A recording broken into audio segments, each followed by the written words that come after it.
Hey everyone, this is Dr. Samriddhi. Welcome to my YouTube channel for TET exam preparation. Chapter 13 was Concept of Learning and Types of Learning.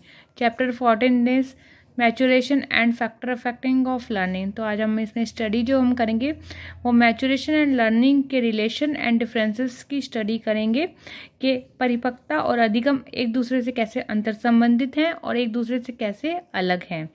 उससे पहले हम ये जानेंगे कि परिपक्वता होती क्या है, यानी कि what is maturation.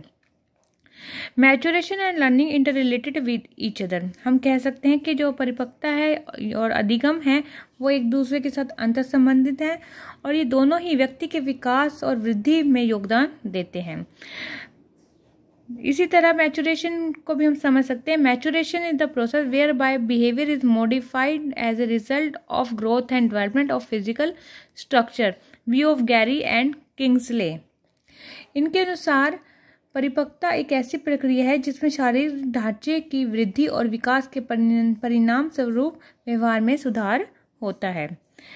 Second definition is view of sister Barbara. Maturation refers to the attainment the fullness of development of a function.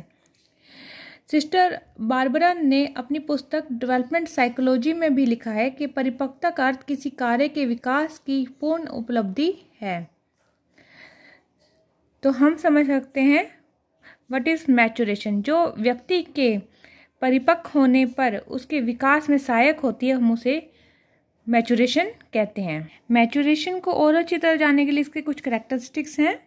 Based on heredity, वंश अनुक्रम का प्रभाव होता है। परिपक्वता जो है वंश अनुक्रम द्वारा प्रभावित होती है। Next is the automatic process, स्वचालित प्रक्रिया। It is a automatic process. Maturation को ऑटोमेटिक प्रोसेस कहा गया है। ये एक समय पर आकर रुक जाती है। कंप्लीशन ऑफ ग्रोथ, वृद्धि की पूर्णता। जब किसी व्यक्ति की ग्रोथ पूरी हो जाती है तो हम कह सकते हैं वो बच्चा या व्यक्ति मैच्योर हो चुका है। Next is the consolidation of development, विकास की सुदृढ़ता। विकास की सुदृढ़ता यानी कि परिपक्वता मानसिक, सामाजिक और संवेगात्मक विकास की सुदृढ़ता की अवस्था है। मॉडिफिकेशन फ्रॉम विद इन, आंतरिक सुधार। कह सकते हैं परिपक्वता व्यक्ति के आंतरिक सुधार और क्षमताओं के विकास की प्रक्रिया है। कंडीशन ऑफ लर्निंग, अधिगम का कारक। परिपक्वता अधिगम का आवश्यक कारक है। यह अधिगम का आधार और अधिगम मानव विकास को पूर्ण करने का एकमात्र स्रोत भी है। इस तरह हम कह सकते हैं जो maturation is the basis of learning. Maturation की विशेषताएं देखने के बाद हम कह सकते हैं कि maturation and learning have been considered as the two different aspect of the same process. Maturation और लर्निंग एक ही प्रक्रिया के दो अलग अलग पहलू हैं। Now discuss the difference between maturation and learning. Maturation और लर्निंग में क्या अंतर है? मैचुरेशन एंड लर्निंग का फर्स्ट पॉइंट है based on heredity and based on environment. Maturation जो है हेरिडिटी पर बेस्ड होता है और जो लर्निंग है एनवायरनमेंट पर बेस्ड होती है। कहते हैं परिपक्वता हमेशा वंश अनुक्रम पर आधारित होती है और जो अधिगम है हमारे वातावरण पर आधारित होता है। Second is the automatic process and planned process. Maturation automatic process कहा गया है, ये अपने आप ही प्रक्रिया हो जाती है और लर्निंग जो है प्लान्ड होती है, पहले से प्री प्लान्ड होती है, तो इसे प्लान्ड प्रोसेस कहा गया है। थर्ड है age limit. Maturation 20 to 25 years तक कंप्लीट हो जाता है, जबकि लर्निंग नो एज लिमिट, उसकी कोई सीमा नहीं होती, कोई एज लिमिट नहीं होती। बच्चा कह सकते हैं by birth and till to death तक लर्निंग करता रहता है। Next is the related to structure and related to experience. Maturation जो है व्यक्ति के संरचना और क्षमता से संबंधित होती है, जबकि आपकी जो लर्निंग होती है वो व्यक्ति के अनुभवों से संबंधित होती है। Next is no need of experience and need of experience. Maturation में अनुभवों की कोई आवश्यकता नहीं होती है, जबकि लर्निंग में अनुभवों की आवश्यकता होती है। Sixth point is no affect of motivation. Maturation में अभिप्रेरणा की आवश्यकता नहीं होती, उसका कोई प्रभाव नहीं होता क्योंकि ये अपने आप ही होती है, जबकि लर्निंग में मोटिवेशन की आवश्यकता होती है जब हम किसी व्यक्ति को अभिप्रेरित करते हैं तो वो बच्चा जल्दी सीखता है। 7th is the racial differences. Maturation जो है रेशियल डिफरेंसेस से प्रभावित होती है, जबकि जो लर्निंग है साइकोलॉजिकल डिफरेंसेस से प्रभावित होती है। Next is the all situation. Maturation सभी अनुकूल और प्रतिकूल परिस्थितियों में भी रहती है, जबकि लर्निंग से केवल कंड्यूसिव सिचुएशन यानी कि अनुकूल परिस्थितियों में ही होती है। मैचुरेशन एंड लर्निंग के डिफरेंसेस देखने के बाद हम ये कह सकते हैं कि इनमें कितनी भी विभिन्नताएं हों और इनकी प्रोसेस अलग अलग क्यों ही ना हो, फिर भी इनमें कहीं ना कहीं रिलेशनशिप है। ये व्यक्ति के योग्यता और क्षमताओं को विकसित करने में दोनों की महत्वपूर्ण भूमिका रहती है। Now relationship between maturation and learning. परिपक्वता जो वंश अनुक्रम गुणों यानी कि हेरिडिटी फैक्टर्स पर आधारित होती है, जबकि अधिगम के लिए रॉ मटेरियल का प्रदान करती है। कह सकते हैं ये जो परिपक्वता है, मैचुरेशन है, हमारी लर्निंग के लिए एक रॉ मटेरियल प्रदान करती है। कह सकते हैं कि किसी भी ह्यूमन बीइंग में 2 टाइप्स के फंक्शन होते हैं, एक फाइलोजेनेटिक फंक्शन, एक ओंटोजेनेटिक फंक्शन। जो फाइलोजेनेटिक फंक्शन होते हैं वो अफेक्ट ऑफ मैचुरेशन परिपक्वता से प्रभावित होते हैं, जैसे रेंगना, बैठना, चलना आदि ये सभी प्रजातियों में देखने को मिलता है। ओंटोजेनेटिक फंक्शन जो होते हैं वो मोस्टली डिपेंड ऑन लर्निंग पर होते हैं, जैसे कि साइकिल चलाना, तैरना आदि। जब आप अपने कौशलों को विकसित करते हैं तो हम उसे कहते हैं ऑटोजेनेटिक फंक्शन। जो अपने आप होते हैं उसे कहते हैं phylogenetic functions. Maturation and learning के रिलेशंस एंड कंपैरिजन को करने के बाद अब हम करेंगे फैक्टर अफेक्टिंग ऑफ लर्निंग, अधिगम को प्रभावित करने वाले कारक। First is the personal factors यानी कि व्यक्तिगत कारक कौन से होते हैं। फर्स्ट होता है मैचुरेशन।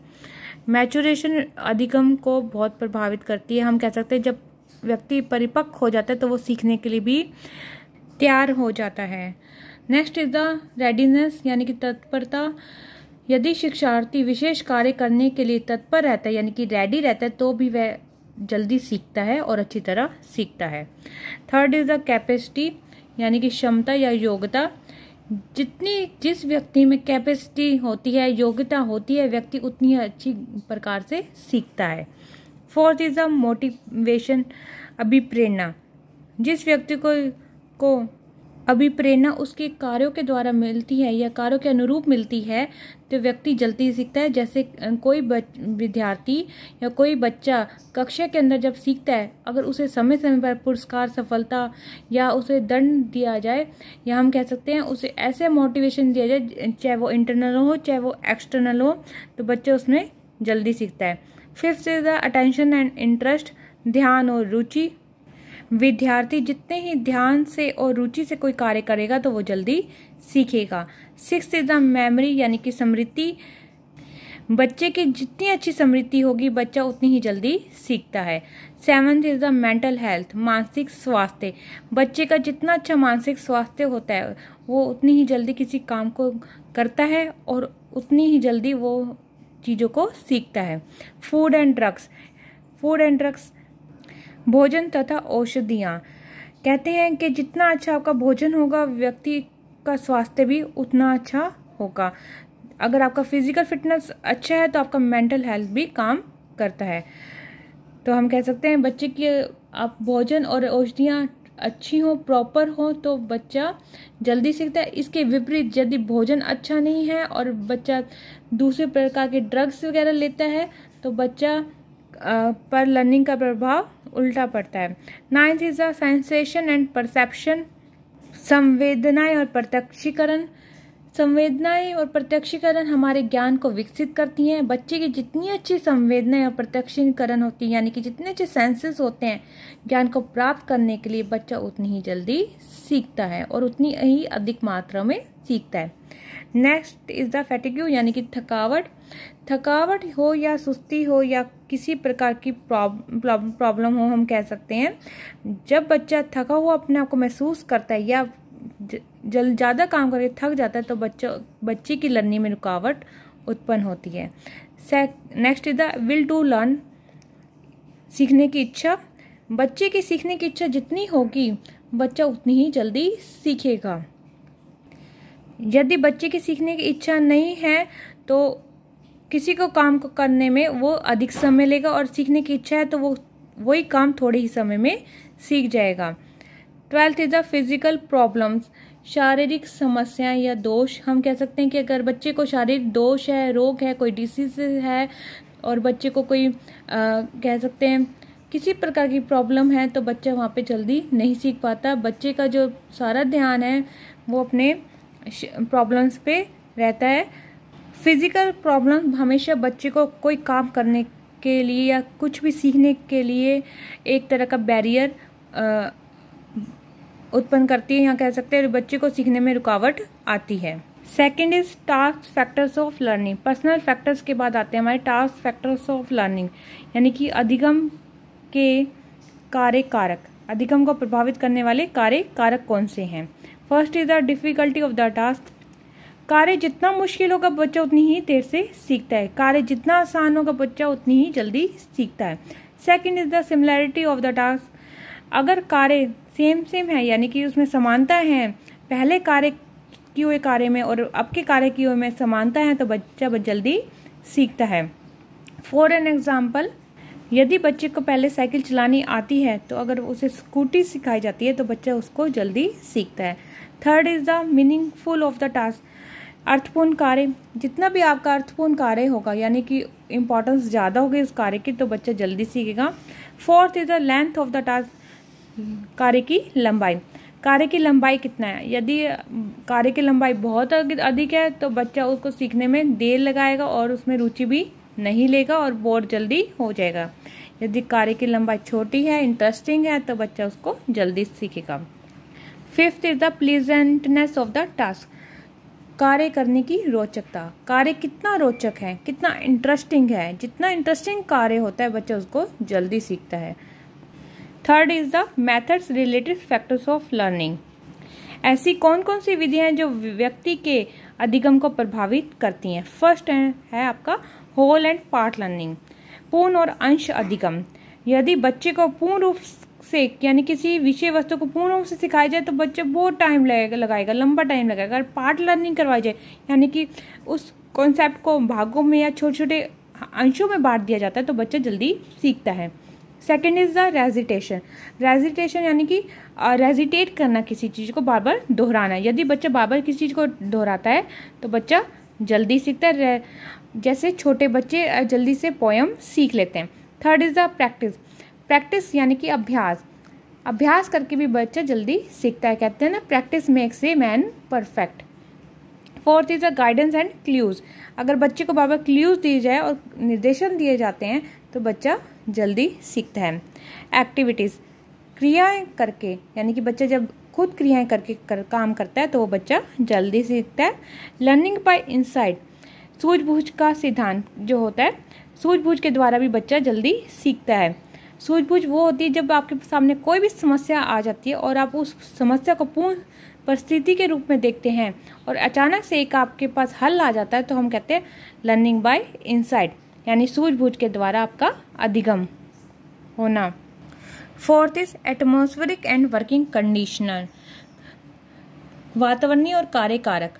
ऐसे कौन से कारक हैं जो हमारे लर्निंग को प्रभावित करते हैं? एटमॉस्फेयर कैसा है हमारा, यानी कि बच्चा जब स्कूल जाता है तो उसका क्लासरूम कैसा है, उसका जहाँ वो पढ़ रहा है उसका रूम कैसा है, वहाँ पे क्या लाइट की सुविधा है, वहाँ पे क्या एयर वगैरह वेंटिलेशन प्रॉपर है, वहाँ पे कहीं शोर तो नहीं है, वहाँ पे कहीं फिजिकल डिस्कम्फर्ट तो नहीं है, बच्चे के बैठने की जगह ठीक तो है, या बच्चा ओवर क्राउडेड एरिया में तो नहीं पढ़ रहा, भीड़ भाड़ वाली जगह में तो नहीं पढ़ा। तो ये सब जो चीज़ें हैं एटमॉस्फेयर को प्रभावित करती हैं, यानी कि हम कह सकते हैं लर्निंग को प्रभावित करती हैं। और वर्किंग कंडीशन क्या मतलब है कि बच्चा जो है जहाँ पढ़ रहा है उसकी स्थिति कैसी है, जिस स्कूल में जा रहा है उस स्कूल की स्थिति कैसी है, उसकी लोकेशन कैसी है, वो कैसा है, उसमें कितनी फैसिलिटीज़ हैं, वहाँ पे कह सकते हैं वहाँ पे कोई ऐसी बच्चे की प्रॉब्लम तो नहीं है, वहाँ बच्चा अपने आप को दबा हुआ महसूस तो नहीं करता। तो हम कह सकते हैं बच्चे का अगर एटमॉस्फेरिक एंड वर्किंग कंडीशन अच्छा होगा तो बच्चे की लर्निंग अधिक होगी।